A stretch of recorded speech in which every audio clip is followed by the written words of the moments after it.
All right, this is your brother Aisha Yar coming at you with another lesson. First off, I want to give all praises to Yahweh, Bahasham, Yahweh Shai, Bahasham Rakakwadash. Double honors to the apostles of the great millstones to learn this truth from. Honors to the elders and brothers out there pushing this word through the four corners of the earth within truth and sincerity. And shalom to the Akwat that's listening and learning.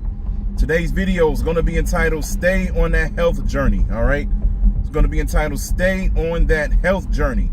Now, I got inspired to do this lesson because I was listening to Apostle Gabar's video that came out about a week ago, and he was going into how he prepares his aloe vera and how he uses that every day, you know, for all kind of beneficial health reasons. Then I came across a few other brothers that posted things about, you know, the benefits from eating different fruits and vegetables and herbs and different meats that's good for you and everything like that. And I was like, okay, the spirit is going back around to remind us to stay on that health journey, to make sure that we take care of ourselves, because the Most High gave us a responsibility to take care of these bodies that he gave us. All right, he created these bodies. Now it's our responsibility to take care of them. All right. And so when I saw those posts, I was like, you know what, let me put my spiritual 2 cents in real quick, because right now I'm on the same journey as well. I've been getting back consistent as far as, you know, working out and everything like that. And you already know what the scriptures say about working out. The scriptures say that a little exercise profited little, but it does profit. Bodily exercise profited little. All right, but it does profit, because we already know the main profit that's going to help us out is staying in his truth. All right, that's a true health right there. But we do know that the Most High gave us these bodies, which are these temples, and he told us to take care of these temples. All right, we already know not to smoke, not to you know doing a lot of wild shit. You know, we not in the world. All right, we understand that the Most High gave us these bodies, and we need to take care of them. So what I've been doing lately is getting into you know, making my different extractions. All right, which is pretty much just smoothies. You know, now that it's summertime, the watermelon with the seeds in it is back. I can finally go to the store and find watermelon with seeds, because usually, you know, all year round, the only watermelon that you can find is the seedless ones, man, and that's some bullshit, because we already know that you know, fruits are supposed to come with seeds.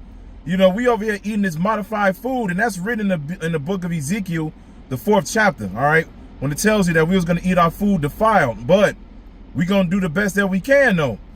All right, so like I said, now that the watermelons are back with the actual seeds in it, I've been getting that, and I've been mixing that with beets, ginger, because beets and ginger, that's good for you as far as blood circulation is concerned. Watermelon is actually a natural creatine, so watermelon can actually help build muscle. All right, and then ginger is good for testosterone boost. All right, so I've been mixing that, and then of course cayenne pepper and black pepper activates, because I put turmeric in my extraction as well, and and once you don't put the black pepper and the cayenne up in there, it activates the turmeric so it can work even stronger. All right, so I put that up in there, and then I put a little bit of cinnamon. It was another beneficial reason why I put cinnamon up in there. I got to look it up, because I just forgot exactly what it was. But I put cinnamon up in there, and then, you know, I mix it. You know, I got a little thing where, you know, a little tiny blender, blend it all up, and I eat it like in the middle of the day. I mean, drink it in the middle of the day, every single day. All right. Then, you know, you got the certain meats that's good for you, like the fatty cuts of the salmon. All right, you get those. That's good for protein. That's good for a lot of things, actually. All right, blueberries are good for fat burning. All right, blueberries are powerful on its own. All right, then what else? Avocados is a good fat. That's good for muscle building and all kind of other. It's good for your skin. It's good for your hair and all kind of things, man. So I'm getting back into the groove of eating and drinking these type of things, man, because you know, usually around this time of the year, everybody just like, you know, whatever. You know how everybody is in the world. They'll be like, you know, we just gonna wait until pretty much next year because it's already summertime. You know, so ain't no, if you already out of shape now, people just like, well, I ain't gonna be able to show it off because it's gonna get back cold outside. But the thing is, we not like the people in the world. All right, we gonna take care of ourselves right now, man. All right. So I've been getting back on it as far as doing cardio, lifting weights, and all of that. You know, only having like a drink once a week. All right, that's it. Like, because we already know that alcohol does not help build muscle at all, and alcohol does not help burn fat. So you got to leave that shit alone, because we already know that, you know, we in the world, man. I mean, not like that, but we dealing with Babylon.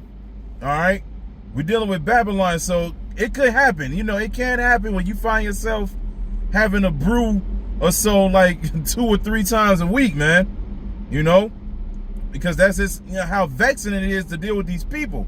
But at the end of the day, you know, you got to be disciplined when it comes to a lot of things, man. You got to leave that shit alone, especially if you have ultimate fitness goals. You got to leave that alcohol alone. So that's one of the things that I taught myself, is to only sip once a week. That's it.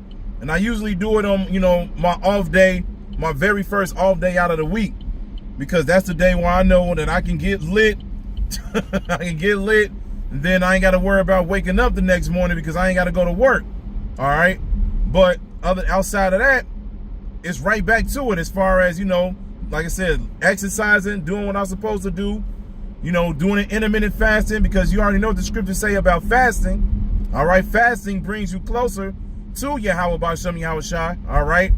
And fasting is good for fat burning. All right. It's good for a lot of things. All right.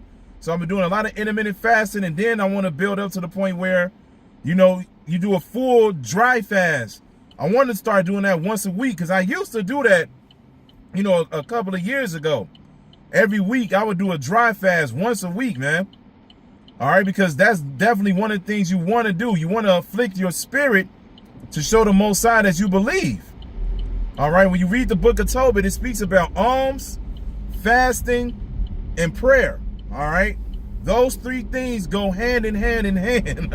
All right, those three things are the greatest tag team out there. All right, so that's those are 3 things that you should be practicing the most. And you know, the scriptures tell you that don't speak on things if you're not practicing it yourself. It's that the scriptures tell you about if you still have a beam in your eye, you can't be telling people, you know, to get the beam out of their eye. You know, roughly paraphrasing. All right. You got to practice this yourself before you can give advice, so you won't go out there and be a hypocrite. So that's why, you know, I was like, okay, the spirit was like, you know, putting the Most High was putting the spirit back on brothers to speak about their health journeys, and I've been getting back on it myself. So that's a beautiful thing, man, that the Most High is working with a lot of people, you know, to better themselves, because you already know you gotta remain healthy. And that's one of the main things I remember Apostle Gabar saying in his video. He was like, you gotta, you know, maintain yourself while you doing this work, man. It's very important. It's very important, because having a bad diet can get you to the point where you become lazy. All right, you get to the point where you're sleepy all the time. You're not energetic, and you know you gotta have a zeal for this thing, man. You gotta get to the point where you're ready to do the work. All right, so you know, we already know this place is draining, but you gotta, you know, man up. The scriptures tell you to show yourselves men. Gird up your loins like a man, all right?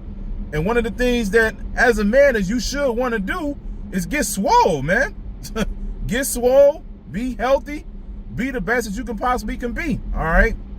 So I just wanted to speak on that just for a little bit, because, like I said, when I saw Apostle Gabar's video, then I saw a couple of other brothers post about it, and I was like, well, let me, like I said, put my spiritual 2 cents in and speak about it as well, all right? So I'm going to end it with that, because I got a place I got to be at. So, yeah, man, you know, maintain your health. Stay consistent. You know, make some changes. And, hey, you know, get ready for Jacob's trouble, man. You know, we already know that the Most High, you know, he can save you and protect you no matter what type of shape you're in. But, you know, thinking about it realistically, You don't want to be out there in Jacob's trouble sluggish, man. We're going to be on the move all the time. The scriptures say we're going to be as pilgrims on the earth. We're going to be moving from place to place. So, you know, get your body right, remain healthy, eat right, and most of all, just keep praising Yahweh B'Hashem Yahweh Shai. So I hope this is edifying. So with that, I'm going to say, call Halayim Yahweh B'Hashem Yahweh Shai B'Hashem Rakak Wadash. Double honors to the apostles of the great millstones I learned his truth from. Honors to the elders and brothers out there pushing his word to the four corners of the earth within truth and sincerity. And shalom to the Akwat that's listening and learning. And Yahweh Ratazah, I'll be back with another lesson. Keep pushing, Yasharala. Keep pushing. We almost out of here. Shalom.